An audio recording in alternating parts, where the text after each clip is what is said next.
शादी की बारात आने में बस 15 दिन बाकी थे। फौजी दूल्हा अपने होने वाली दुल्हन की फोटो इंस्टाग्राम पर "ये आपकी भाभी है" लिखकर पोस्ट कर चुका था। लेकिन उसी रात एक 17 साल की लड़की ने ठान लिया था, अगर ये शादी नहीं रुकी तो मैं बारात में पुलिस लेकर आ जाऊंगी और पूरी इज्जत की धज्जियां उड़ा दूंगी।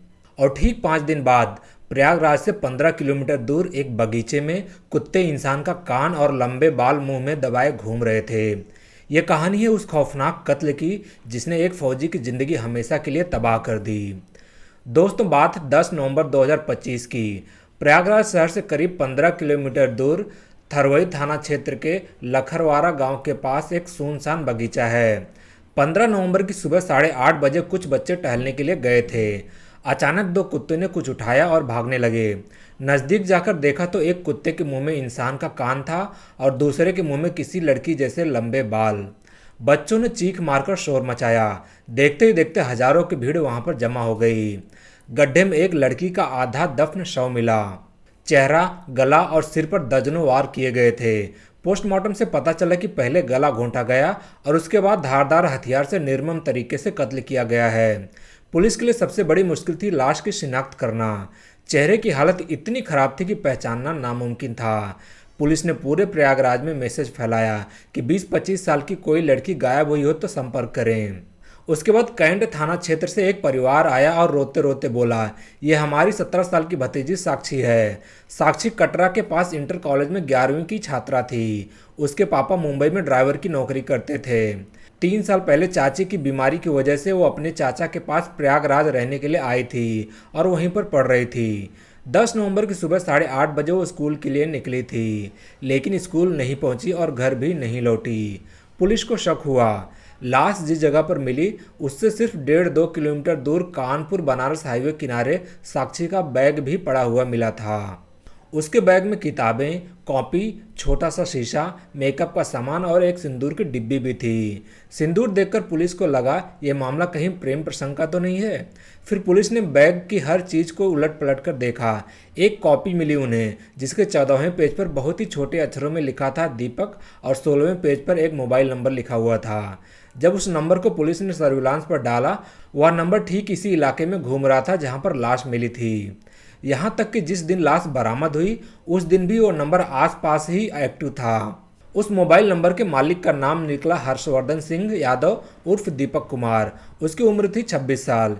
यह शख्स थरवई के पास संगू गांव का रहने वाला है। उसने 2018 में आर्मी ज्वाइन किया था और जम्मू कश्मीर में उसकी पोस्टिंग थी। फिर अप्रैल 2025 में उसका पटियाला ट्रांसफ़र हुआ था। पुलिस ने जाल बिछाया और दीपक को पकड़ लिया। पहले तो वो टालता रहा, लेकिन सबूत देकर टूट गया और कबूल कर लिया कि हाँ साहब, कत्ल मैंने ही किया है। दीपक ने जो बताया वो सुनकर रोंगटे खड़े हो जाते हैं। 2025 के जून में इंस्टाग्राम पर रील्स देखते हुए साक्षी का प्रोफाइल उसके सामने आया था। दोनों प्रयागराज के ही थे। दोनों के बीच बातें शुरू हुई, दोस्ती हुई और फिर प्यार में बदल गई। ये दोनों वीडियो कॉल करते थे और चैटिंग करने लगे। जून में दोनों की पहली मुलाकात हुई थी। दीपक छुट्टी पर जब भी आता था साक्षी से ज़रूर मिलता था। साक्षी को दीपक से गहरा प्यार हो गया था, लेकिन दीपक के लिए यह सिर्फ एक टाइम पास था। नवंबर 2025 के पहले हफ्ते में दीपक ने इंस्टा पर अपनी होने वाली दुल्हन की फ़ोटो डाली और कैप्शन में लिखा, "ये आपकी भाभी है।" साक्षी को यह पोस्ट देखते ही सांप सूंघ गया। उसने धमकी दी, "फौरन शादी तोड़ो वरना बारात में पुलिस लेकर आऊंगी, पूरी इज्जत मिट्टी में मिल जाएगी।" इससे दीपक डर गया। उसकी शादी 30 नवंबर को सोराव क्षेत्र में तय हुई थी। 8 नवंबर को छुट्टी पर घर आया हुआ था। साक्षी को वह बार बार समझाता रहा, लेकिन साक्षी की एक ही जिद थी, शादी मुझसे ही करनी होगी। 10 नवंबर की सुबह दीपक ने साक्षी को मैसेज किया, "मिलना बहुत ज़रूरी है, बालसान चौराहे पर आ जाओ।" साक्षी स्कूल का बहाना बनाकर निकल गई। दीपक मोटरसाइकिल पर पहले ही उसका इंतजार कर रहा था। दोनों आज़ाद पार्क गए, 5 घंटे तक बैठे थे। फिर भरद्वाज आश्रम गए। दीपक बार बार उसे समझाता रहा, "हमारी जात अलग है, उम्र का फ़र्क है, इसलिए शादी नहीं हो सकती।" लेकिन साक्षी ने बैग से सिंदूर की डिब्बी निकाली और बोली, "आज ही तुम्हें मुझसे शादी करनी होगी। मैं सब कुछ छोड़कर तेरे लिए यहाँ पर आई हूँ।" शाम ढल चुकी थी। उसके बाद दीपक उसे अपने गांव की तरफ ले गया और कहा कि चलो मम्मी पापा से तुम्हें मिलवाता हूँ, वहीं पर मंदिर में शादी भी कर लेंगे।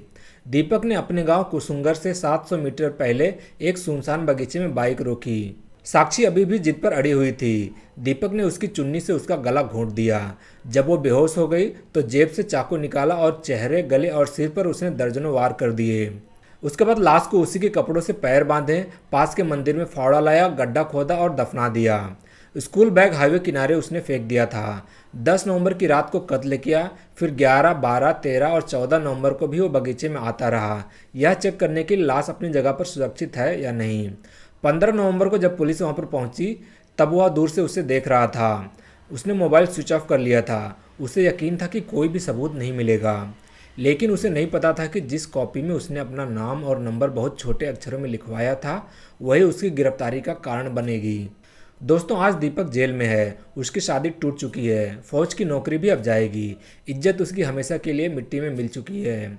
और सबसे अफसोसनाक है कि ये एक 17 साल की मासूम लड़की की ज़िंदगी सिर्फ इसलिए छिन गई क्योंकि वो सच्चा प्यार कर बैठी थी। दोस्तों, इंस्टाग्राम की चकाचौंध में शुरू हुआ प्यार अक्सर एक खौफनाक अंत ले आता है। सच्चा प्यार वही है जो परिवार, समाज और जिम्मेदारी के साथ हो, बाकी सब सिर्फ धोखा है। इसलिए प्यार मोहब्बत संभल कर करे और जिंदा रहे। जिंदा रहना सबसे ज़्यादा ज़रूरी है।